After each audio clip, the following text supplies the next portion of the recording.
Hello दोस्तों। मैं सौरभ हार्दिक स्वागत करता हूं आप सभी का आपके अपने परिवार द सॉल्यूशन इंस्टीट्यूट पे।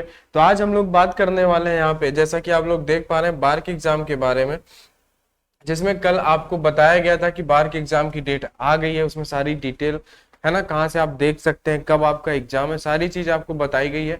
तो जिन्होंने अभी तक वो वीडियो नहीं देखा है तो वो वीडियो देख लेंगे, जाके चैनल पे अपलोड है। और जो भी नोटिफिकेशन आता रहेगा आपको जानकारी यहाँ पे मिलती रहेगी। तो आज हम लोग बात करने वाले हैं मैथ के बारे में, और ये हमारे पास हो रही है क्लास नंबर फर्स्ट। ठीक है भाई। तो जो लोग भी बिल्कुल सीरियस होकर सही ढंग से तैयारी करना चाहते हैं, अब आपके पास केवल 20 से 25 दिन बचे हुए हैं। तो जो लोग भी बिल्कुल सही ढंग से तैयारी करके आगे बढ़ना चाहते हैं वो लोग हमारे साथ चैनल को सब्सक्राइब करके हमारे साथ जुड़ सकते हैं, और बेल आइकन को भी ऑल पे सेट कर लेना, ताकि यहाँ पे जो भी बच्चे फिटर वाले होंगे, फिटर वालों के लिए यहाँ पे क्या एमसीक्यू है ना, 100 एमसीक्यू की सीरीज जो है चल रही है।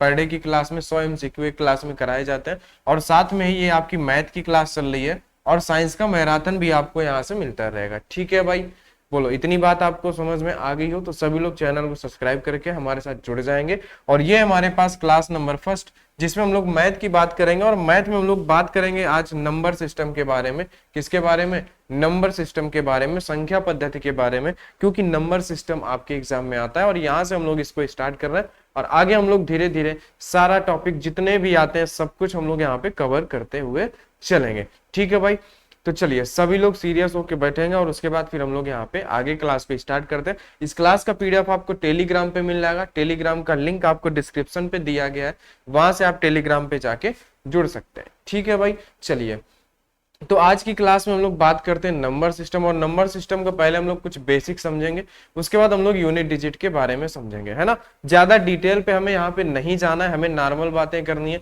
बहुत ज्यादा डिटेल आपसे नहीं पूछेगा। तो नंबर सिस्टम में अगर हम लोग बात करें संख्या पद्धति की, तो भाई सबसे पहले बात आती है कि ये जो है नंबर सिस्टम, यानी जो नंबर, तो सबसे पहले नंबर का हम लोग यहाँ पे क्लासिफिकेशन देखेंगे, ये जो हम लोग देख रहे हैं अभी। इसके बाद हम लोग यूनिट डिजिट देखेंगे, फिर हम लोग डिविजिबिलिटी रूल देखेंगे, है ना, रूल्स ऑफ डिविजिबिलिटी यानी विभाज्यता के नियम देखेंगे, फिर शेषफल प्रमेय देखेंगे। ये तीन चीजें हम लोग देखेंगे जिससे आपका काम होने वाला है। ठीक है, तो सबसे पहले हम लोग नंबर की बात करते हैं और नंबर के क्लासिफिकेशन की। तो जैसा कि आप देख रहे हो, नंबर को तीन भागों में बांटा गया है, वास्तविक संख्याएं, काल्पनिक संख्या और मिश्रित संख्या, इन तीन नंबर्स में इनको बांटा गया है। तो सबसे पहले क्या होता है? वास्तविक संख्या, और आती है हमारे पास काल्पनिक संख्या, और हमारे पास होता है मिश्रित संख्या। ठीक है, तो आप देने वाले हो हाई स्कूल के, है ना, स्टैंडर्ड से एग्जाम जो है आप देने वाले हो, तो आपको जो है कि सिर्फ वास्तविक संख्या पे ही नजर रखनी है ना। हमारे एग्जाम में सिर्फ वास्तविक संख्याएं ही आती हैं, बाकी और आपके पास ना तो काल्पनिक संख्याएं आती हैं, ये हमारे पास नहीं आती हैं, और ये मिश्रित संख्याएं हमारे एग्जाम में नहीं आती, है ना। ये लोग जो क्या है आईआईटी जेई है ना, मेडिकल लाइन की तैयारी करते हैं, उनके एग्जाम पे आता है, इन्हें हम लोग नहीं देखेंगे। हमें मतलब है अपनी वास्तविक संख्याओं से, हमें पढ़ना है अपनी वास्तविक संख्या। तो वास्तविक संख्याएं क्या होती हैं? वे संख्याएं जिन्हें हम लोग नंबर लाइन पे दर्शा सकते हैं। क्या कर सकते हैं? वास्तविक संख्याएं क्या होती हैं कि जिन्हें नंबर लाइन पर, कहां पे? जिन्हें नंबर लाइन में दर्शाया जा सकता है। क्या किया जा सकता है? दर्शाया जा सकता है। ठीक है, जिन्हें नंबर लाइन पर दर्शाया जा सकता है उन्हें हम लोग क्या बोलते हैं? वास्तविक संख्याएं बोलते हैं। जैसे कि नंबर लाइन हमारे पास ये होती है, यहाँ पे 0 होता है, 1 2, और ये कहाँ तक जाता है? ये मान लीजिए कि आपके पास डैश डैश करके अनंत तक जाता है। इधर पॉजिटिव नंबर्स होता है प्लस इन्फिनिटी तक। इधर आपके पास होता है -1 -2, और ये जाता कहाँ तक है? माइनस इन्फिनिटी तक जाता है। तो ये जो भी नंबर्स नंबर लाइन पे दर्शाए जा सकते हैं उन्हें हम लोग बोलते हैं वास्तविक संख्याएं। क्या कहते हैं? उन्हें हम लोग बोलते हैं वास्तविक संख्याएं। तो इतनी बात आपको समझ में आ गई। अगर हम लोग काल्पनिक संख्या की बात करें तो एक हमारे पास होता है जिसे आई बोलते हैं, यानी कि जिसे हम लोग बोलते हैं आयोटा। आयोटा का मान आपके पास होता है √-1। इसे हम लोग क्या बोलते हैं? आयोटा बोलते हैं। एक नंबर होता है आयोटा, जिसे आप देख सकते हो, आपके एग्जाम में नहीं आना है।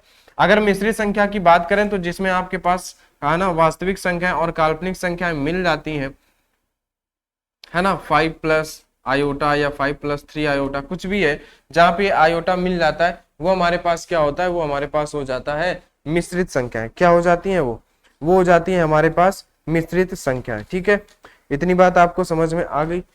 तो अब हम लोग बात करते हैं आगे किसके बारे में, वास्तविक संख्याओं के बारे में। इनसे हमें मतलब नहीं है, हमें मतलब है वास्तविक संख्याएं से। तो वास्तविक संख्या के बारे में अगर हम लोग आगे बढ़ते हैं तो आगे आप लोग देखोगे कि वास्तविक संख्याओं को दो भागों में बांटा गया है, पूर्णांक और किस पे, दशमलव में। ठीक है, तो सबसे पहले हम लोग बात करते हैं पूर्णांक के बारे में, दशमलव को हम अभी बाद में देखेंगे, अभी इसको हम लोग यहीं पे रोकते हैं। सबसे पहले पूर्णांक के बारे में देखते हैं, भाई पूर्णांक क्या होता है। तो जो नंबर लाइन होती है, नंबर लाइन पे 0 हो गया, 1 हो गया, है ना, प्लस का 1, प्लस का 2, यहाँ पे प्लस का 3 डैश डैश, प्लस का इंफिनिटी, ये हमारे पास होता है। इधर होता है 1, इधर होता है 2, है ना, ये माइनस का 2, यहाँ होता है माइनस का इंफिनिटी। तो आप देख रहे हो यहाँ पे कि अगर हम लोग 0 के इधर साइड बात कर रहे हैं तो हमारे पास प्लस का नंबर है, 0 की इधर बात कर रहे हैं तो हमारे पास माइनस का नंबर है। ये होते हैं हमारे पास पूर्णांक। क्या होता है, पूर्णांक होता है। जितने भी नंबर्स नंबर लाइन पे दर्शाए जाते हैं वो हमारे क्या होते हैं, पूर्णांक होते हैं, जो जिन्हें हम लोग क्या है, ये हमारे पास पूर्णांक हो गए। बात आपको समझ में आ गई। चलिए अब हम लोग यहाँ पे बात करते हैं, पूर्णांक में हमारे पास होते हैं ऋणात्मक पूर्णांक, शून्य और धनात्मक। तो जैसा कि आप देख रहे हो, ये जो इधर हमारे पास माइनस का है इसे हम लोग बोलते हैं ऋणात्मक पूर्णांक, बीच में हमारे पास होता है शून्य, और नंबर लाइन के इस साइड हमारा होता है धनात्मक पूर्णांक। तो ये तीनों पूर्णांक के बारे में आपको समझ में आ गया कि हमारे पास ऋणात्मक पूर्णांक, शून्य और धनात्मक पूर्णांक क्या होते हैं। आप इतना समझ गए। तो अब बात करते हैं हम लोग आगे। ठीक है, इसमें हमें ज्यादा डिटेल नहीं चाहिए, आपको एक समझ में आ जाए किस तरीके से बांटा गया है, इसके लिए हम लोग यहाँ पे बात कर रहे हैं। ठीक है, चलिए बाकी बातें तो हम लोग आगे यहाँ पे करेंगे। ठीक है, चलो तो यहाँ पे हम लोग देखते हैं, भाई आगे आती है बात पूर्णांक की। तो पूर्णांक पे हमारे पास क्या आती है, पूर्णांक पे हमारे पास आती है क्या, प्राकृत संख्याएं, पूर्ण संख्याएं, अभाज्य संख्या और भाज्य संख्याएं। इनके बारे में हम लोग बात कर लेते हैं। तो अगर आप बात करो प्राकृत संख्या के बारे में, तो प्राकृत संख्याएं क्या होती हैं, वे संख्याएं जो 1 से स्टार्ट होती हैं, 1 2 3 4 5, और ये डैश डैश कहां तक जाती हैं, अनंत तक जाती हैं। कहां तक, अनंत तक जाती हैं। ऐसी संख्याएं जो 1 से स्टार्ट होकर अनंत तक यानी इन्फिनिटी तक जाती हैं, वे हमारी क्या होती हैं, प्राकृत संख्याएं होती हैं। अगर हम लोग बात करें यहाँ से पूर्ण संख्या के बारे में, पूर्ण संख्याएं क्या होती हैं, तो पूर्ण संख्या हमारी वे संख्याएं जो 0 से स्टार्ट होती हैं और हमारे पास कहां तक जाती हैं, ये अनंत तक जाती हैं। ऐसी संख्याओं को हम लोग क्या बोलते हैं, पूर्ण संख्याएं बोलते हैं, है ना। प्राकृत संख्या मतलब 1 से लेके अनंत तक, पूर्ण संख्या मतलब उसमें 0 ऐड हो जाता है। प्राकृत संख्या में अगर हम 0 ऐड कर दे तो क्या बन जाती है, पूर्ण संख्या बन जाती है। इतनी बात आप समझ गए होंगे। अभाज्य संख्या के बारे में अगर हम लोग यहाँ से बात करें, अभाज्य संख्याएं क्या होती हैं, तो अभाज्य संख्या हम लोग यहाँ से देख लेते हैं, वे संख्याएं जिनमें, है ना, क्या होता है, जिनमें खुद का और क्या होता है, 1 का भाग जाता है, वो हमारी क्या होती है, अभाज्य संख्या। ऐसी संख्या है जिनमें 1 या फिर स्वयं के अलावा अन्य किसी संख्या का भाग नहीं जाता है, वो हमारी क्या कहलाती हैं, अभाज्य संख्याएं कहलाती हैं। अगर एग्जाम्पल आप देखना चाहो तो जैसे कि हमारे पास 2 3 5, ठीक है, 7 11 13, इस तरीके से ये अनंत तक जाती हैं। बोलो बात समझ रहे हो कि नहीं। क्या होता है यहाँ पे कि वे संख्याएं जिनमें स्वयं या फिर 1 के अलावा अन्य किसी संख्या से भाग नहीं जाता है, वे हमारी अभाज्य संख्याएं कहलाती हैं। जैसे 2 3 5 7 11 13, इस तरीके से अनंत तक आप चलते जाओगे। ठीक है, सबसे छोटी अभाज्य संख्या क्या होती है, सबसे छोटी अभाज्य संख्या 2 होती है। बात आप समझ रहे हो, सबसे छोटी अभाज्य संख्या 2 होती है। उसके बाद अगर बात करें तो यही मात्र एक ऐसा नंबर है जो सम संख्या है। क्या है ये एक ऐसा नंबर है, इन अभाज्य संख्या में यही मात्र एक सम संख्या है, बाकी सारी क्या है, विषम संख्याएं होंगी। आप जहां तक जाओगे, अनंत तक जाओगे, सारी संख्याएं क्या होंगी, विषम होंगी। केवल यही 2 जो आपको सामने दिख रहा है, यही केवल है जो एक सम संख्या है, नहीं तो बाकी इन सभी अभाज्य संख्याओं में सारी विषम संख्याएं होती हैं, 2 को छोड़ के। ठीक है, ये आप याद रखना। भाज्य संख्या की बात करें, भाज्य संख्याएं जिन्हें आप यौगिक संख्याएं भी कहते हो, ये भी आप याद रखना। अभाज्य संख्याएं जिन्हें आप ऋण संख्या भी कहते हो, प्राइम नंबर। भाज्य संख्याएं जिन्हें आप यौगिक संख्याएं यानी कि कंपोजिट नंबर भी कहते हो। तो भाज्य संख्याएं क्या होती हैं, वे संख्याएं जिनमें स्वयं और 1 के अलावा अन्य किसी संख्या का भी भाग जाता है, वे भाज्य संख्याएं कहलाती हैं। कौन सी संख्याएं, वे संख्याएं जिनमें एक और स्वयं के अलावा अन्य किसी संख्या का भी भाग जाता है वे भाज्य संख्याएं कहलाती हैं। जैसे सबसे छोटी भाज्य संख्या 4, उसके बाद क्या आता है 6, 8, 9, 10, है ना, 12, डैश डैश करके ये अनंत तक होता है ना। वे संख्याएं जिनमें एक और स्वयं के अलावा अन्य किसी संख्या का भाग जाता है ना, बाकी संख्याओं का भाग चला जाता है, अन्य संख्याओं का भाग जाता है, वे भाज्य संख्याएं कहलाती हैं। सबसे छोटी भाज्य संख्या होती है हमारे पास 4। सबसे छोटी भाज्य संख्या होती है हमारे पास कौन सी? 4। ठीक है, बात आप समझ गए। चलिए, तो ये बात हो गई प्राकृत संख्या, पूर्ण संख्या, भाज्य और अभाज्य के बारे में। इतनी सी बात आप समझ गए होंगे। कुछ लोगों को ये आता भी होगा, है ना, लेकिन हम लोग पढ़ेंगे आराम से बेसिक से, जिससे सभी लोगों को समझ में आए। एक चीज आपने यहाँ पे नोटिस की होगी भाई, कि जो एक है, जो हमारे पास एक है, ये ना तो अभाज्य में आता है और ना ही ये भाज्य में आता है। ऐसा होता क्यों है, ये हम लोग देखते हैं। ठीक है, चलो आ जाओ। तो अगर अभाज्य संख्या की बात करें तो अभाज्य संख्याएं क्या कहती हैं? इनका एक नियम होता है कि ये क्या कहती हैं कि ओनली 2 फैक्टर्स, कितना?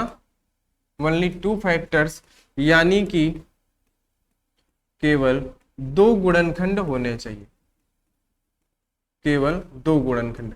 यानी कि ऐसी संख्याएं जिनके केवल 2 गुणनखंड हो वो क्या कहलाती है? अभाज्य संख्याएं। जैसे आपने देखा कि एग्जाम्पल अगर आप ले सकते हो, जैसे कि आपके पास क्या था एग्जाम्पल में, आपके पास 2 था। क्या था?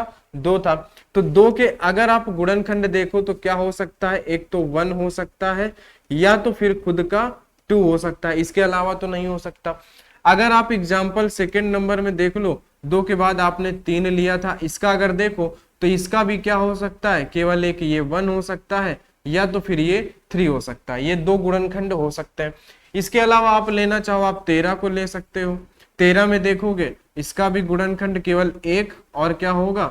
ये 13 होगा, इसके अलावा और कुछ नहीं होगा। तो ये हमारे पास क्या कहलाता है मेरे भाई? ये कहलाती हैं अभाज्य संख्याएं, यानी कि ऋण संख्याएं।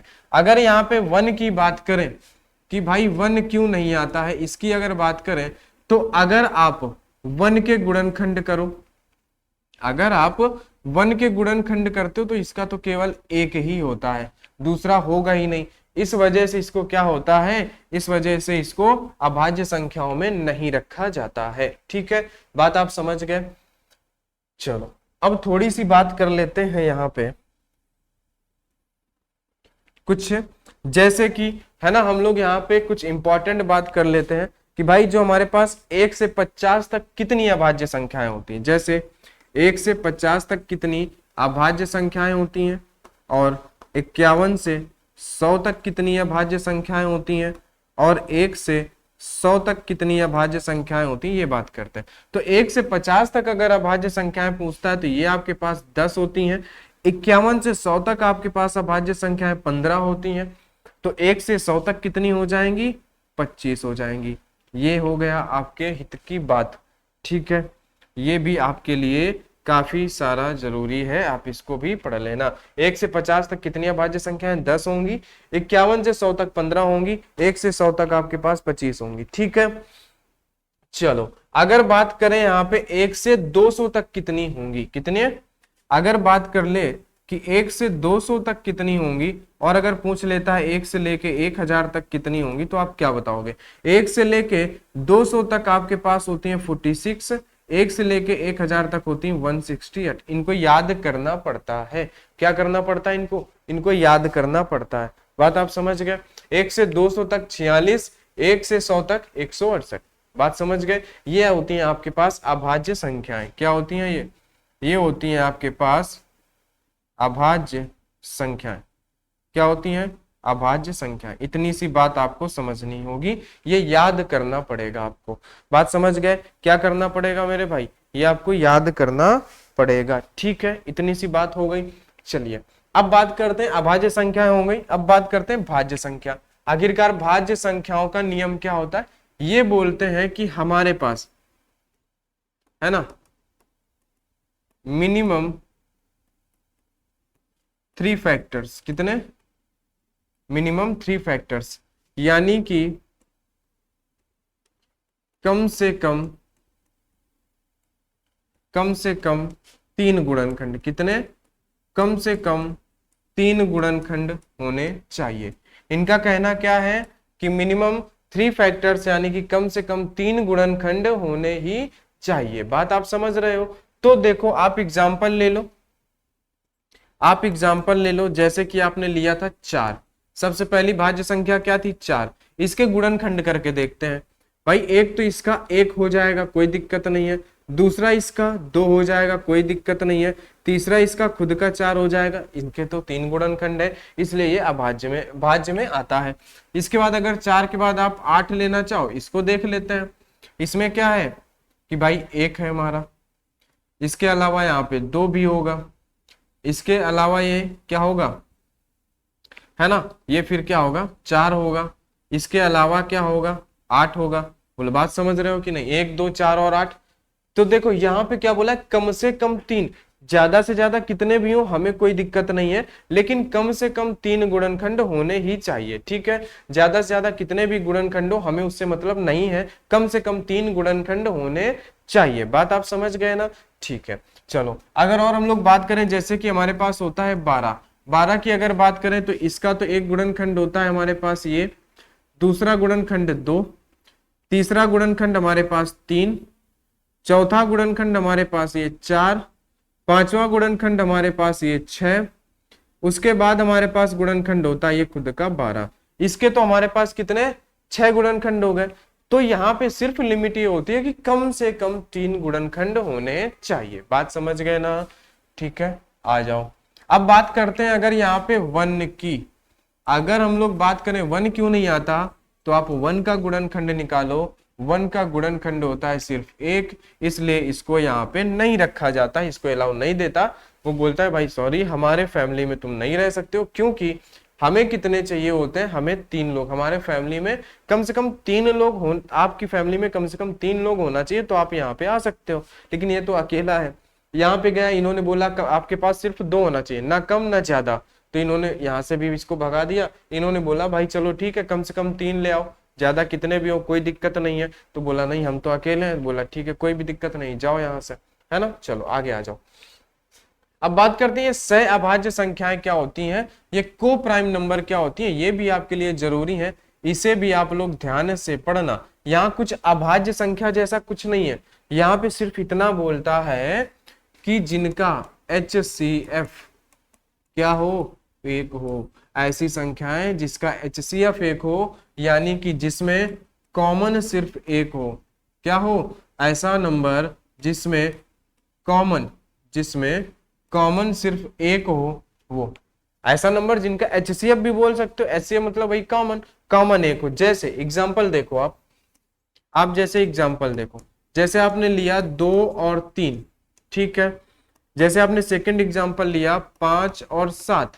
अब यहाँ पे देख सकते हो इनमें कॉमन क्या है। जैसे आपने 2 लिया तो 2 का गुणनखंड 1 हो सकता है, दूसरा हमारे पास 2 हो सकता है। अगर आपने 3 को लिया तो 3 का गुणनखंड 1 हो सकता है, या तो फिर खुद का 3 हो सकता है। कॉमन क्या होगा, कॉमन सिर्फ ये 1 होगा, दोनों में कॉमन सिर्फ क्या होगा, 1 होगा, उसके अलावा तो कुछ कॉमन नहीं होगा। इसका मतलब ये क्या है, सहअभाज्य संख्या है, को प्राइम नंबर है।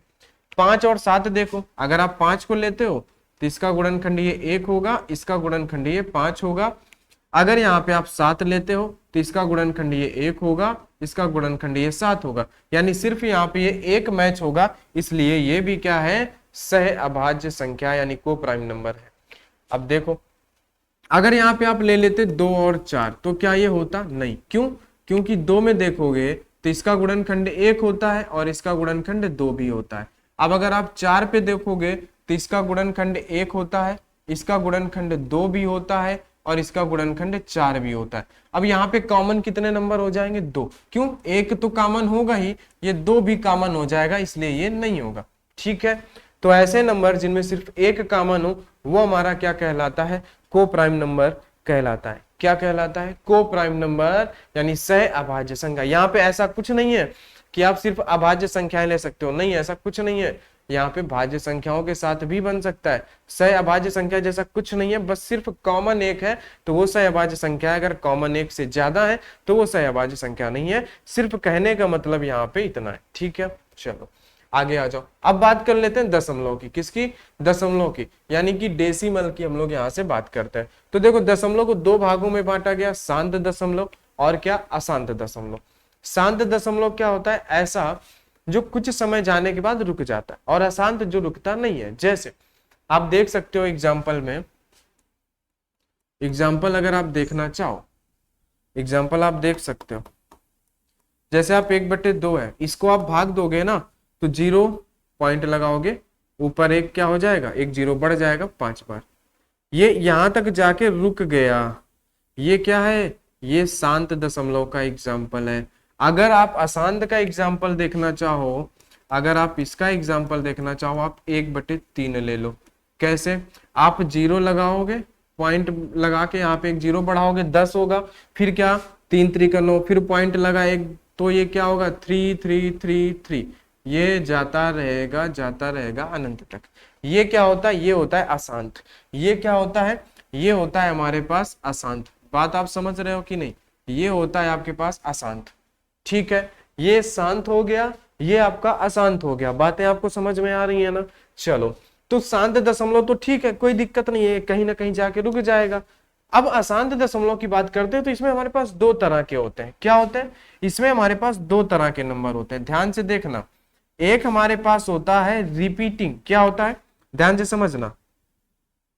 एक होता है रिपीटिंग नॉन टर्मिनेटिंग डेसिमल, यानी कि non terminating decimal, NTD short form में इसको लिख सकते हैं ना, क्योंकि उतनी लंबी जगह हो जाएगी, इसलिए हमने क्या लिख दिया? रिपीटिंग नॉन टर्मिनेटिंग डेसिमल, यानी कि बार बार, है ना, यानी पुनरावृत्ति होने वाला शांत दशमलव। और यहाँ पे क्या हो जाएगा? Non repeating. क्या? नॉन रिपीटिंग, ध्यान से समझना, non repeating NTD. Non repeating NTD example से समझते हैं। कैसे? जैसे आपने यहाँ पे पहला एग्जाम्पल लिया रिपीटिंग, जैसे कि यहाँ पे क्या था? 0.33 है ना, ये क्या है? रिपीट हो रहा है ना, देखो 3 ही रिपीट हो रहा है। अब दूसरा एग्जाम्पल लेना चाहो आप ले लो, जैसे कि 0.125, फिर से 125, फिर से 125, बस यही रिपीट हो रहा है। बात समझ रहे हो कि नहीं? रिपीटिंग यानी कोई ऐसा नंबर जो उतने अंतर पे वो रिपीट हो रहा है, उसको बोलेंगे रिपीटिंग नॉन टर्मिनेटिंग डेसिमल, यानी रिपीटिंग अशांत दशमलव। नॉन रिपीटिंग की बात करें, जैसे कि 0.27963457729, मतलब कोई मतलब ही नहीं है क्या हो रहा है? नॉन रिपीटिंग, कुछ रिपीट नहीं हो रहा, जो मन है वो आ रहा है। यहाँ पे देख लो 97296534429, मतलब कुछ भी हो रहा है। 8 ले लो, यहाँ पे कुछ भी ले लो, वो क्या हो रहा है? नॉन रिपीटिंग है, यानी कि कुछ रिपीट नहीं हो रहा, बराबर चला जा रहा है। बात समझ गए कि नहीं समझ गए? तो देखो ये हो गया शांत दशमलव, जो कुछ समय बाद जाके शांत हो जाए, आराम से बैठ जाए, वो शांत दशमलव। जो शांत ना रहे, अशांत दशमलव। एग्जाम्पल आपने देख लिया। ये दो तरीके के हो सकते हैं, एक तो रिपीटिंग हो सकता है, कोई नंबर रिपीट हो रहा है, एक कोई अता पता नहीं है क्या हो रहा है, 2 3 6 कुछ भी आ रहा है, नॉन रिपीटिंग, ये हो सकता है। यहां से एक चीज निकल के आती है, क्या? बार का कॉन्सेप्ट। क्या निकल के आता है? बार का कॉन्सेप्ट, जिसको हम लोग समझेंगे। आपके एग्जाम में तो उतना नहीं है, लेकिन फिर कभी आप मैथ पढ़ोगे, है ना, इसी चैनल पे मैथ की क्लास चलती है ना, जो कि यूपीएसआई का, जो कुछ दिन के लिए अभी बंद रहेगा जब तक आपका बार का चलता है। चलिए, तो यहाँ पे आप देख रहे हो बार का कॉन्सेप्ट क्या है कि जैसे 0.33 रिपीट हो रहा है ना, तो बस 0.3 लिख के 3 के ऊपर बार लगा दो। इसका मतलब क्या हो जाता है कि 0.333 रिपीट हो रहा है। बात समझ रहे हो ना? इसको अगर लिखना हो तो क्या लिख सकते हो? इसको आप लिख सकते हो कि 0.125, इसके ऊपर लगा दोगे बार, है ना। तो 0.125 का मतलब बार लगाने का मतलब 0.125 125 125 रिपीट हो रहा है। क्या हो रहा है? रिपीट हो रहा है, ये इसका मतलब होता है। तो ये हो गया दशमलव। क्या हो गया? ये हो गया आपके पास दशमलव। अब आपके पास ये नंबर्स का क्लासिफिकेशन यहां से होता है समाप्त, है ना। चलो लिखिए, अभी क्या बचा हुआ है? अभी परिमेय और अपरिमेय बचा हुआ है। क्या है? परिमेय और अपरिमेय अभी आपके पास बचा हुआ है, इसे हम लोग देख लेते हैं। परिमेय संख्याएं क्या होती हैं? वे संख्याएं जिन्हें P अपान Q के रूप में लिखा जा सकता है। अपरिमेय क्या होती है? वे संख्याएं जिन्हें P अपान Q के रूप में नहीं लिखा जा सकता है। सिंपल सी बात है। कौन सी संख्याओं को लिखा जा सकता है? जैसे एग्जाम्पल में देखो, जैसे कि आप 1/2 है ना, ऐसे लिख सकते हो, 1/5 है ना, 1 मतलब कि 25 है। इस तरीके से जो संख्याएं जिन्हें आप P अपान Q के रूप में लिख सकते हो, लेकिन लिख किन्हें नहीं सकते हो? जैसे √2 हो गया, है ना, √3 हो गया, जैसे कि पाई हो गया, इनको आप क्या है? P अपान Q के रूप में नहीं लिख सकते हो। अगर हम पाई की बात करें, देखो पाई में दो चीजें होती हैं, ध्यान से देखना। पाई में होता क्या है? एक मान इसका क्या होता है भाई?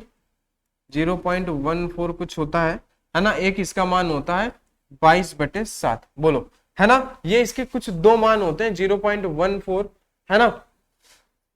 चलो, तो हम लोग इनकी बात कर लेते हैं। पाई का एक मान क्या होता है हमारे पास? 3.145 होता है ना, 3.145 होता है। क्या होता है? 3.145 ये होता है। तो अगर देखो ये जो है इसको हम नहीं लिख सकते क्योंकि ये कुछ भी हो रहा है, लेकिन 22/7 अगर सिर्फ है, ऐसा मत समझ लेना कि अगर आपको कहीं भी नंबर लिखा हुआ मिल जाता है 22/7 तो क्या आप इसको नहीं लिख सकते हो? नहीं, 22/7 देखो ये तो दशमलव का एक मान होता है, जो ये रियल में इसका मान है, लेकिन इन्होंने क्या बोला कि ये कुछ 22/7 के नजदीक हो रहा है जाके, तो इसको भिन्न में 22/7 बोल सकते हैं, ऐसा वैज्ञानिकों ने बोला। तो ये जो 22/7 ये एक भिन्न है, फ्रैक्शन है, इसको आप लिख सकते हो P अपान Q के रूप में। बात समझ रहे हो ना? ये मत समझना कि अगर कहीं पे आपको 22/7 लिखा हुआ मिल रहा है तो बोलो ये पाई का मान है, इसको हम P अपान Q नहीं लिख सकते। नहीं, इसे आप P अपान Q लिख सकते हो। बात समझ रहे हो ना? इसे आप लिख सकते हो, लेकिन आप ये 3.145 अगर कहीं पे पाई लिखा है तो आप पाई को नहीं लिख सकते हो, 3.145 को नहीं लिख सकते हो, लेकिन 22/7 को आप P अपान Q के रूप में लिख सकते हो। तो ये अपने मन से दिमाग से हटा देना। पाई आपका क्या है? एक अपरिमेय संख्या है, लेकिन 22/7 एक परिमेय संख्या है। ठीक है, बात समझ गए ना? तो ये बात हो गई यहां से। अब चलते हैं हम लोग यूनिट डिजिट समझते हैं। क्या समझते हैं? Unit digit. आज हम लोग यूनिट डिजिट के बेसिक रूल समझेंगे, कल हम प्रैक्टिस करेंगे। ठीक है, मतलब कि इस क्लास में हम लोग बेसिक समझेंगे, नेक्स्ट क्लास में प्रैक्टिस करेंगे। अच्छा चलो भाई, समझते हैं क्या? समझते हैं हम लोग यूनिट डिजिट। क्या समझते हैं हम लोग यहां से? यूनिट डिजिट, है ना। एक बार में बस आपको समझ में आ जाएगा। बस आप भाई मेरे ध्यान से समझना। यूनिट डिजिट मतलब कि इकाई अंक कैसे निकालते हैं। ठीक है, बिल्कुल सिंपल आपको बताया जाएगा, बस आप सिंपल पकड़ के चलना, आपका काम आराम से हो जाएगा। तो चलो अब बात करते हैं यूनिट डिजिट की, यानी कि इकाई अंक की। तो चलिए, यूनिट डिजिट। सबसे पहली बात, यहाँ पे क्वेश्चन सिर्फ दो तरह के होते हैं। कैसे होते हैं? फर्स्ट और सेकंड। मतलब एक होता है बिना पावर वाला, क्या? बिना घात, यानी कि जिसमें आप कह सकते हो विदाउट पावर। ठीक है, एक होता है आपके पास घात वाले, है ना, जिसे आप कह सकते हो विथ पावर, या कुछ भी आप लिख सकते हो, है ना। इंग्लिश आप लोग देख लेना, इंग्लिश, है ना, समझ रहे हो? इंग्लिश आप देख लेना, विदाउट पावर, और एक हमारे पास क्या है? With power. घात वाले और बिना घात वाले। देखो दो तरीके के क्वेश्चन होते हैं। तो सबसे पहले हम देख लेते हैं बिना घात वाले, यानी विदाउट पावर। क्या? बिना घात वाले। सबसे पहले क्या देखते हैं? बिना घात वाले कैसे करेंगे, आ जाओ। सबसे पहले लिख लेते हैं यहाँ पे नो पावर। ठीक है, चलो जैसे एग्जाम्पल देख लेते हैं बिना घात वाले। जैसे 2369 इंटू 1257 इंटू 3333 इंटू 4444। आपसे पूछा इसका इकाई अंक बताओ। अब ये समझ लो कि 2 अंक हो, 3 अंक हो, 4 अंक हो, कितने ही अंक का गुणा क्यों ना, कोई दिक्कत नहीं है ना। आपको बस करना क्या है? अगर आपसे पूछा है मेरे भाई कि इनका इकाई अंक बताओ, तो आप क्या करोगे? सिर्फ इनके इकाई अंक से मतलब रखोगे। इससे इस इकाई अंक का गुणा आप इस इकाई अंक से करा दो। 9×7=63, 9×7=63। देखो इकाई अंक तो आप जानते ही हो, जैसे आपके पास लिखा है 25679, तो ये क्या है? इकाई, ये क्या है दहाई, ये क्या है सैकड़ा, ये क्या है हजार, ये क्या है 10,000। जैसे ये क्या होता है आपके पास, ये होता है इकाई, ये होता है आपके पास दहाई, ये होता है आपके पास सैकड़ा, ये होता है आपके पास हजार, ये होता है आपके पास 10,000। बात इतनी सी तो आप समझ रहे हो ना। इकाई का अंक ये लास्ट वाला होता है, बस हमें सिर्फ उस पे नजर रखनी है। आ जाओ, तो इन नंबर्स में ये इसका इकाई अंक, ये इसका, ये इसका, ये इसका, ठीक है। तो जब आपने 9 और 7 का गुणा कराया, 9 सत्ते 63 आया। अब 63 में भी 2 अंक, तो इकाई का अंक क्या होगा, इकाई का अंक होगा आपका 3, ठीक है। अब इस 3 को लेना है, 3 का गुणा यहाँ पे कराना है, 3 त्रिका 9, है ना। तो कोई दिक्कत नहीं, यहाँ पे बस एक ही अंक है तो 9 उठाओ। अब 9 का गुणा यहाँ पे करा दो, 9 चौके 36, 36 पे इकाई अंक क्या है 6। तो आपका आंसर क्या हो जाएगा, आपका आंसर हो जाएगा 6। बात समझ गए ना, आंसर क्या हो जाएगा 6। अब आप इनका नंबर का गुणा कितना भी कराओगे ना, कैलकुलेट कर लो, इकाई में जो अंक आएगा वो 6 ही आएगा। इस तरीके से निकालते हैं बिना पावर वाला। जैसे अगर आपको जोड़ का दे देता है, देखो कुछ भी हो यार कोई दिक्कत नहीं है, 1 2 5 प्लस का 3 4 7 प्लस का 4 5 6, कुछ भी दे दे, आपको सिर्फ इकाई अंक जोड़ना है। इकाई अंक पकड़ो, इकाई अंक 5 है, 7 है, 6 है, 5 ले लो, 7 ले लो, 6 ले लो, इनको जोड़ दो, है ना। 6 5 11, 11 और 7 कितना हो जाएगा, जोड़ सकते हो आप, है ना।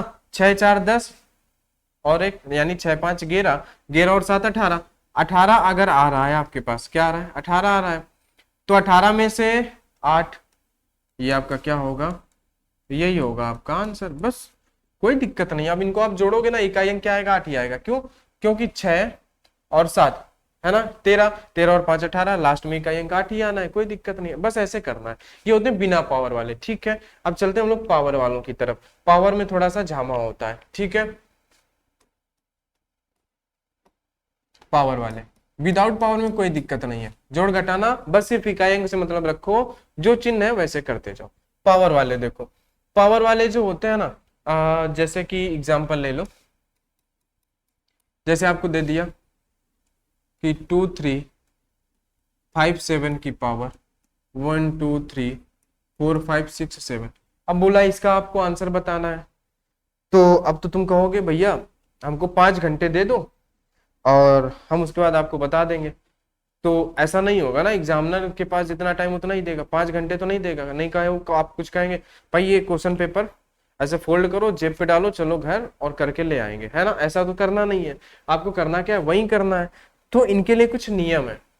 क्या नियम है, क्या नियम है, पहला नियम, आ जाओ आ जाओ देखते हैं। नियम number first, rule number first, याद रखना बहुत काम की चीज है। पहला देखो, यदि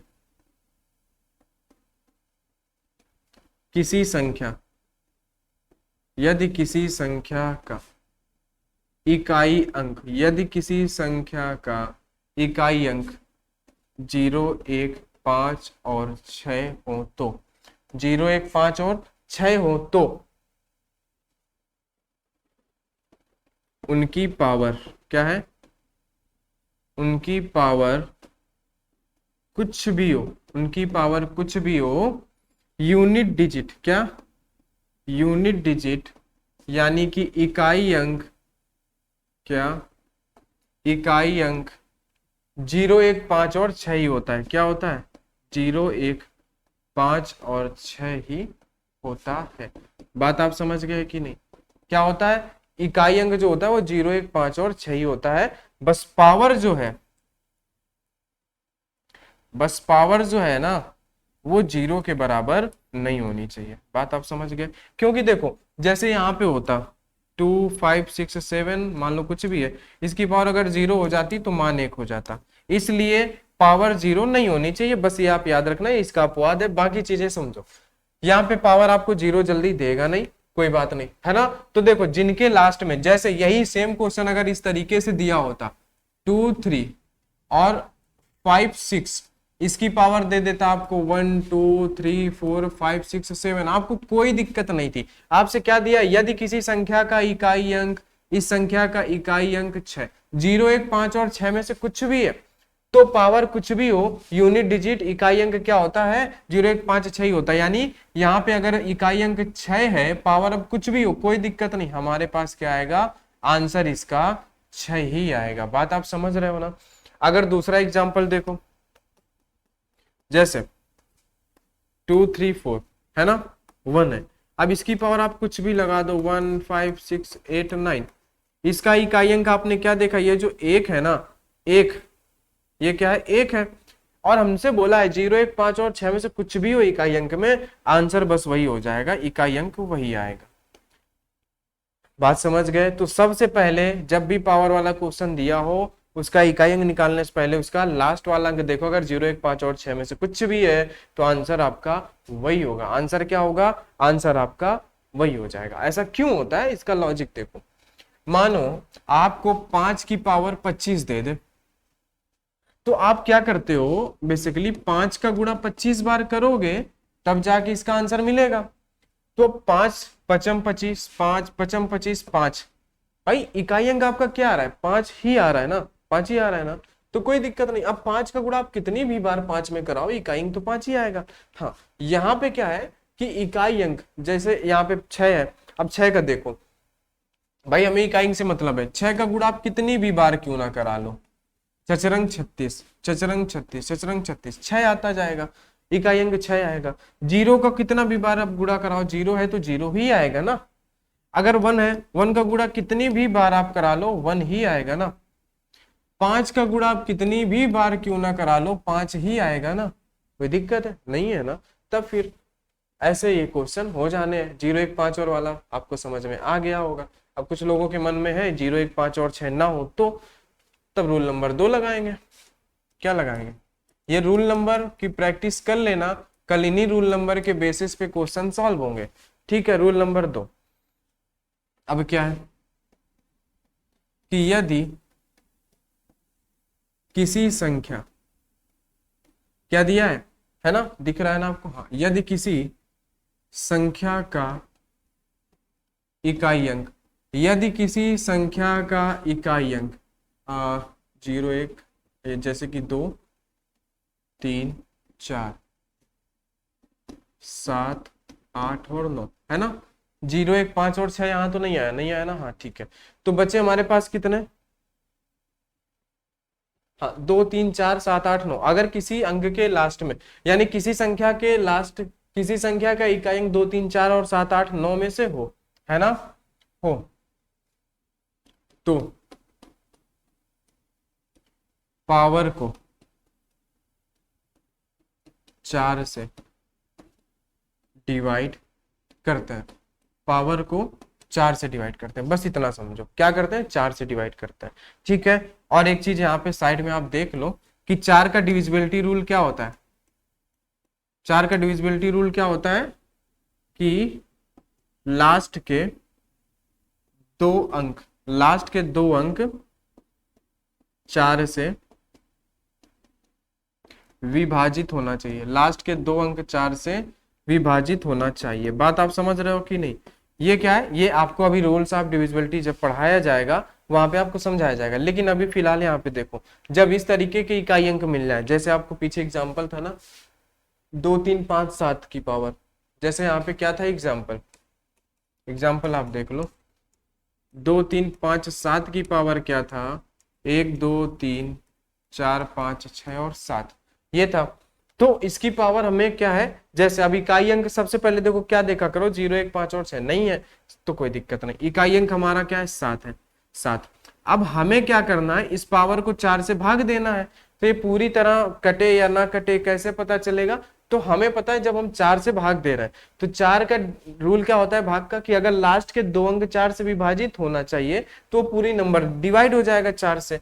तो हम ये 2 अंक ले लेंगे, क्या 2 अंक 6 और 7, अब इसको डिवाइड करेंगे 4 से। तो अब देखो 4 को हम क्या कर 67 को हम क्या करेंगे 4 से डिवाइड करेंगे, तो कितना बार जाएगा, 4 एकम 4 है ना, बचेगा 2, 27 हो जाएगा है ना। तो 6 चौको 24, रिमाइंडर कितना बच जाएगा 3। तो रिमाइंडर कितना बचा, रिमाइंडर बचा यहाँ पे, रिमाइंडर बचा 3। तो जो रिमाइंडर बच जाए वही हम फिर पावर लगा देते हैं। तो अब मतलब क्या है 7 गुणे 7 गुणे 7, तो 7 सत्ते 49 यानी कि 9, 9 सत्ते 63, 63 का इकाई अंक 3। ये हो गया आपका आंसर। ठीक है, बात आप समझ गए। वैसे भी 7 का क्यूब कितना होता है? 343 होता है, इकाई अंक तो 3 ही है ना, वही आ गया वहां पे। ठीक है, चलो, तो आपको ये बात समझ में आई। अब यहाँ पे दो चीजें होती हैं, क्या कि अगर जब आप 4 का भाग देते हो, है ना, जब आप 4 का भाग देते हो तो दो चीजें होती हैं, इनको आप अपने हिसाब से लिख लेना कि जब पावर पूरी डिवाइड ना हो, जब पावर पूरी डिवाइड ना हो, देखो ये शॉर्ट तरीका है आपको समझाने के लिए। जब पावर पूरी तरह पूरी डिवाइड ना हो तो जो रिमाइंडर बचता है, तो जो रिमाइंडर बचता है वही पावर लगा देते हैं। क्या करते हैं? वही पावर लगा देते हैं। क्या करते हैं? वही पावर लगा देते हैं। जैसे आपने पीछे देखा, रिमाइंडर नहीं बच रहा था, देखो रिमाइंडर बचा था। जब ये क्या है, हमने 2 अंक उठाए, 4 से भाग दिए, अगर पूरा कटना होता तो रिमाइंडर 0 हो जाता, लेकिन रिमाइंडर हमारे पास 3 बचा, पूरा नहीं कट रहा, तो जो रिमाइंडर बचता है वही लास्ट में हम पावर ले लेते हैं। बात आप समझ गए, सिर्फ उतनी सी बात थी। अगर जब पावर पूरी तरह जब पावर पूरी तरह डिवाइड हो जाए, है ना, यानी कि रिमाइंडर, रिमाइंडर मतलब शेषफल ना बचे। क्या है? रिमाइंडर यानी कि शेषफल ना बचे, तो पावर में 4 लगाते हैं। पावर में क्या लगाते हैं? 4 लगाते हैं। इनके पीछे का रीजन क्या है, अभी उतना आपके पास टाइम नहीं बचा है कि आप समझो, लेकिन पावर में हम क्या करते हैं? 4 लगा देते हैं। ठीक है, ये एक साइक्लिसिटी का रूल होता है, जिसमें क्या होता है कि 4 अंक बाद पावर, जैसे आप किसी का वर्ग निकालते हो ना, तो 4 अंक बाद क्या होता है? इकाई अंक रिपीट होते रहते हैं, उस हिसाब से हम लोग 4 का भाग देते हैं। जैसे एग्जाम्पल अगर आप देखना चाहो, जैसे एग्जाम्पल आप ले लो कि 2 3 5 7, है ना, या 2 3 5 8 ले लो। 8 की पावर कितनी ले लो? जैसे आपने ले लिया मान लो कि 12, ठीक है, या 1 2 3 4 5 6 1 6 ले लिया आपने। अब इसमें क्या करना है? इकाई अंक इसका निकालना है आपको। तो आप करोगे क्या? इसका 8 उठाओगे, 2 अंक उठाओगे, 4 का भाग दोगे, तो 4 चौको 16, पूरा भाग चला गया। जब भाग पूरा चला जाए, यानी जब आपके पास रिमाइंडर 0 बच जाए, तो आपको करना क्या होता है? इस 8 की पावर 4 लगानी होती है, बस। तो 8 की पावर जब आप 4 लगाओगे तो इसका इकाई अंक क्या आएगा? 6 आएगा। कैसे 6 आएगा? कि भाई 8 का 4 बार गुणा कराओगे, 8 8 64, है ना, 4, और उधर भी 2 बार, 8 8 64, 4, दोनों का इकाई अंक 4, फिर 4 चौको 16, 16 का इकाई अंक 6। बात समझ गए? ये इसका आंसर हो जाएगा। रिमाइंडर जहां पे 0 हो, जहां पे रिमाइंडर 0 नहीं होता है, जो शेष बचता है, जैसे यहाँ पे रिमाइंडर 3 बचा था, हम पावर वही लगा देते हैं। बस इतनी सी चीज आपको समझनी है, और कुछ भी नहीं समझना है, बस इतने से आपका काम हो जाएगा। तो हमने स्टार्ट कहाँ से किया था? यहां से। ठीक है, चलो, तो चलो देखते हैं क्या क्या हमने पढ़ा। हमने सबसे पहले पढ़ा नंबर्स का क्लासिफिकेशन, वास्तविक संख्याएं, काल्पनिक संख्याएं, मिश्रित संख्याएं। हमें सिर्फ पढ़नी थी वास्तविक संख्याएं। वास्तविक संख्या क्या होती है? जो नंबर लाइन पे दर्शाई जा सके। ठीक है, जैसे पहला पूर्णांक होता है, दूसरा दशमलव, 2 भागों में बांटा गया। पूर्णांक में धनात्मक पूर्णांक, शून्य और ऋणात्मक पूर्णांक। आगे हमने बात अगर की कि यहाँ पे प्राकृत संख्या, पूर्ण संख्या, भाज्य और भाज्य कहाँ से निकल के आई? ये बेसिकली निकल के आई धनात्मक पूर्णांक से। निगेटिव वाले से कुछ नहीं निकला, ये सिर्फ यहीं तक होता है पूर्णांक। आगे जो भी काम है ये सारा यहाँ पे आप देख रहे हो पॉजिटिव नंबर से, ये धनात्मक पूर्णांक से निकले हैं। इसके बाद हमने बात किया भाज्य संख्याओं में एक को क्यों नहीं रखते, या भाज्य संख्याएं क्या कैसे होती हैं। भाज्य संख्याएं जिन्हें हम लोग यौगिक संख्या बोलते हैं, इनमें एक को क्यों नहीं रखते हैं, ये हमने देखा। फिर हमने देखा को प्राइम नंबर सहभाज्य संख्याएं क्या होती हैं। फिर हमने दशमलव देखा, शांत दशमलव, अशांत दशमलव। शांत में तो कोई दिक्कत नहीं, अशांत में 2 केस हो सकते हैं, एक नंबर रिपीट हो सकता है, एक नहीं हो सकता है, ये हो गया। इसके बाद हमने परिमेय अपरिमेय देखा। उसके बाद हमने ये यूनिट डिजिट देखा। यूनिट डिजिट यानी कि हमें सिर्फ एक इस अंक से मतलब होता है, इकाई अंक से मतलब होता है, संख्या कितनी भी। इसमें 2 तरीके के क्वेश्चन बनते हैं, एक पावर वाला, एक बिना पावर वाला। ठीक है, हमने सबसे पहले देखा यहाँ पे बिना पावर वाला, तो नो पावर वाले में हम क्या करते हैं, सिर्फ हमें इकाई अंक से मतलब है, तो भाई हम क्यों दुनिया भर करें, इकाई अंक पकड़ते जाओ, जो भी गुणा कराओ उसमें भी जो अंक है इकाई अंक ही पकड़ो, बस आंसर आ जाएगा। जोड़ना इकाई अंक पकड़ो, आपका आंसर आ जाएगा। बात आती है पावर में। पावर में आपके पास केस क्या होता है कि दो नियम होते हैं। पहला नियम होता है 0, 1, 5 और 6, इसको आप रट लेना। अगर किसी संख्या का इकाई अंक 0, 1, 5 और 6, उसकी पावर आप कुछ भी लगा दो, इकाई अंक 0, 1, 5 और 6 आएगा। बस पावर 0 नहीं होनी चाहिए, पावर अगर 0 है तो उसका मान 1 होता है, आप जानते हो। ठीक है, तो ये हो जाएगा 0, 1, 5 और 6 है, तो उसकी पावर कुछ भी लगी हो, वो 0, 1, 5 और 6 ही इकाई अंक आएगा। आंख बंद करके आंसर देना है। दूसरा केस, अगर 0, 1, 5 और 6 नहीं है तो फिर ये नंबर होंगे इकाई अंक में। जब अगर ये नंबर इकाई अंक में, तब आपको क्या करना पड़ेगा, जो भी पावर है, पावर में आपको 4 का भाग देना ही पड़ेगा। अब आपके पास क्या होगा कि पावर 2 अंक की भी हो सकती है, 1 अंक की भी हो सकती है, कोई दिक्कत नहीं है। लेकिन अगर 3 अंक की है, 4 अंक की है, तब क्या होगा, तो हम इसीलिए पावर में 4 का भाग देते हैं। क्यों? क्योंकि 4 का डिविजिबिलिटी का रूल होता है 2। हमने 4 नंबर ही क्यों चुना, वो ऐसा होता है कि साइक्लिसिटी का रूल होता है, जिसमें इकाई अंक 4 अंक बाद रिपीट होता है, इसलिए हम 4 को लेते हैं। ठीक है, बात समझ गए। तो लास्ट के 2 अंक 4 से विभाजित है, तो वो पूरा नंबर 4 से डिवाइड होगा। तो हमने भाई जो भी पावर है, हमने 2 अंक पकड़े, अगर ये पूरा डिवाइड हो जाता तो हम जान जाते 4 से डिवाइड है, लेकिन रिमाइंडर हमारा 3 बच गया। तो जब हम लोग पावर में 4 का भाग देंगे तो 2 केस होंगे। जब हमारे पास क्या होगा, 2 केस होंगे, एक तो रिमाइंडर कुछ नहीं बचेगा, और दूसरा रिमाइंडर अगर कुछ बचता है। रिमाइंडर अगर बचता है तो पावर वही लगा देते हैं, वही जो रिमाइंडर बचा उसी को पावर लगा दो। जब रिमाइंडर कुछ ना बचे, जब शेषफल ना बचे, तो पावर में 4 को लगा देते हैं। जब रिमाइंडर आपके पास क्या हो जाए, 0 हो जाए, तो पावर में 4 लगा दो, आपका इकाई अंक निकल के आ जाएगा। इतना रूल, इतना प्रैक्टिस आप कर लेना। बाकी अगली क्लास में आपसे क्वेश्चन कराए जाएंगे, प्रैक्टिस कराई जाएगी, इतना आप याद कर लेना, इसको आप समझ लेना, रिवाइज कर लेना। देखो आगे वही निकलेगा जो क्लास होने के बाद क्लास को रिवाइज करता है, समझता है। ठीक है, पहले लर्न करो, फिर रिवाइज करो, फिर प्रैक्टिस करो, LRP का रूल फॉलो करो, सक्सेस रहोगे। ठीक है भाई, तो चलिए आज की क्लास में इतना ही। क्लास अगर आपको अच्छी लगी है तो भाई लाइक कर देना, और चैनल को जिन्होंने अभी तक नहीं सब्सक्राइब किया, प्लीज चैनल को सब्सक्राइब कर देना, और जो भी दोस्त बंधु आपके तैयारी कर रहे हैं उनके साथ इस चैनल को शेयर कर देना। और PDF के लिए टेलीग्राम पे जुड़ जाना भाई, PDF आपको वहां पे मिल जाएगी। तो चलिए आज की वीडियो में इतना ही। वीडियो में लास्ट तक बने रहने के लिए सभी का बहुत बहुत धन्यवाद। आगे हम लोग मिलते हैं नेक्स्ट वीडियो में।